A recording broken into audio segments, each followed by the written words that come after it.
ಕಸನಾಳ ಗ್ರಾಮದಲ್ಲಿ ಕಲುಷಿತ ನೀರು ಕುಡಿದು 80 ಜನರು ಅಸ್ತವ್ಯಸ್ತ. ಓರ್ವ ವ್ಯಕ್ತಿ ಸಾವು. ವೈದ್ಯಾಧಿಕಾರಿಗಳ ತಂಡ ದಾಖಲು. ಪರಿಸ್ಥಿತಿ ನಿಯಂತ್ರಣದಲ್ಲಿ. ಹೌದು, ನಿಪಾಣಿ ತಾಲೂಕಿನ ಕೊನೆಯ ಗ್ರಾಮ ಕಸನಾಳ ಹಾಗೂ ಮಾನಕಾಪುರ ಗ್ರಾಮದಲ್ಲಿ ಕಲುಷಿತ ನೀರು ಕುಡಿದು ಮಂಗಳವಾರ ಬೆಳಗ್ಗೆಯಿಂದಲೇ ವಾಂತಿ, ಬೇದಿ, ಮಲಬದ್ಧತೆ ತೀವ್ರಗೊಂಡಿದ್ದರಿಂದ 80ಕ್ಕೂ ಅಧಿಕ ಜನರಿಗೆ ಗ್ಯಾಸ್ಟ್ರೋ ಬಾಧೆಯಾಗಿದ್ದರಿಂದ ಅಸ್ತವ್ಯಸ್ತಗೊಂಡವರನ್ನ ಈಚಲಕರಂಜಿ ಖಾಸಗಿ ಆಸ್ಪತ್ರೆಗೆ ಹಾಗೂ ಕಾರದಗ ಮತ್ತು ಬೋರ್ಗಾಂವ್ ಆರೋಗ್ಯ ಕೇಂದ್ರದಲ್ಲಿ ಚಿಕಿತ್ಸೆಗಾಗಿ ದಾಖಲಿಸಲಾಗಿತ್ತು.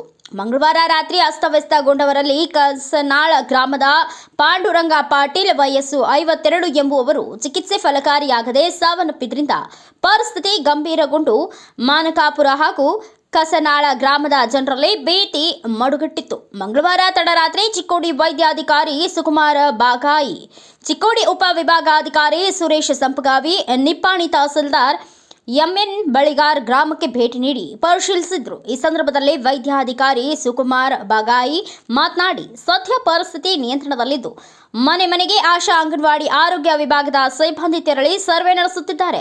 ಬುಧವಾರದಿಂದ ವಾಂತಿ ಭೇದಿ ಪ್ರಕರಣ ದಾಖಲಾಗಿಲ್ಲವೆಂದು ತಿಳಿಸಿದ್ರು. ಸದ್ಯ ಮಾನಕಾಪುರ ಕೇಂದ್ರದಲ್ಲಿ 4, ಬೋರ್ಗಾಂವ್ ಆರೋಗ್ಯ ಕೇಂದ್ರದಲ್ಲಿ 4 ಹಾಗೂ ಈಚಲಕರಂಜಿ ಖಾಸಗಿ ಆಸ್ಪತ್ರೆಯಲ್ಲಿ 32 ಹೀಗೆ ಒಟ್ಟು 40 ಜನರು ಚಿಕಿತ್ಸೆ ಪಡೆಯುತ್ತಿದ್ದು ಇನ್ನು ಉಳಿದವರು ಸುಧಾರಿಸಿಕೊಂಡಿದ್ದಾರೆ.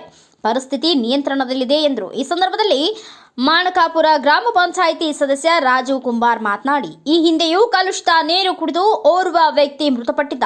ಗ್ರಾಮ ಪಂಚಾಯಿತಿಯ ಮುಖ್ಯ ಜಲವಾಹಿನಿಯ ಪಂಪ್ನಲ್ಲಿ ಡ್ರೈನೇಜ್ ನೀರು ಸೇರಿದ್ರಿಂದ ಕುಡಿಯುವ ನೀರು ಕಲುಷಿತಗೊಂಡು ಪರಿಸ್ಥಿತಿ ಉದ್ಭವಿಸಿದೆ ಎಂದು ಗ್ರಾಮ ಪಂಚಾಯಿತಿಗೆ ತಿಳಿಸಲಾಗಿತ್ತು. ಇನ್ನು ಮುಂದಾದರೂ ಗ್ರಾಮ ಪಂಚಾಯಿತಿ ಎಚ್ಚರ ವಹಿಸಬೇಕಾಗಿದೆ ಎಂದರು. ಬ್ಯೂರೋ ರಿಪೋರ್ಟ್, ಮಹಾವೀರ ಚಿಂಚಣೆ, ಭಾರತ ವೈಭವ news, ಬೆಡಕಿಹಾಳ. Thanks for watching. Read, discuss and debate with editor Dr. Yan Prashant Rao. Wanted reporters in print, digital and visual media for Bharat Vaibhav Daily Newspaper, BV News 5 Channel and BV Fast Web News from all the talukas of Karnataka, Goa and Maharashtra. If interested, send your resume to 9019229369.